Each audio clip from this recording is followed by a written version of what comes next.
Bro இன்றைக்கி match வந்து பார்த்திங்கன்னா எதிர்பாராத விதமாக ஆர்சிபி வின் பண்ண சந்தோஷத்தை அவங்க கொண்டாடுறாங்க. ஓகே, ஃபைனல்னு ஒன்று இருக்குது, அதுலேயும் சேர்த்து இப்போயே கொண்டாடிட வேணாம், அதுக்கப்புறமா கொண்டாடுங்க. பட் ஒன்ஸ் அகெயின் நீங்கள் வின் பண்ணதுக்கு கங்க்ராச்சுலேஷன்ஸ். இன்னும் ஒரு ஃபைனல் முக்கியமான கட்டம், அதில் என்ன நடக்கும்னு தெரில, அது வரைக்கும் நம்ம வெயிட் பண்ணி தான் பார்க்கணும்.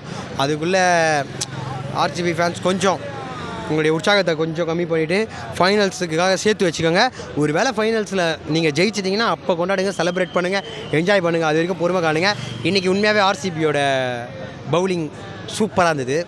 செம்மையாக விக்கெட் எடுத்தாங்க. ஒருத்தர் ஸ்பின் பவுலர் வேறு லெவலில் போட்டார், டக்குன்னு விக்கெட் எடுத்தார். நல்லா இருந்துச்சு, பார்க்குறதுக்கு நல்லா இருந்துச்சு ப்ரோ மேட்ச்சு. பட் ஆனால் பஞ்சாபோட பேட்டிங் இன்றைக்கி ரொம்ப ஒஸ்ட்டு.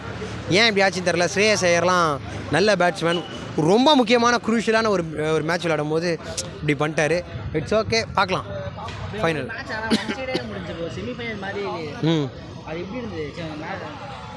நல்லா இருந்துச்சு.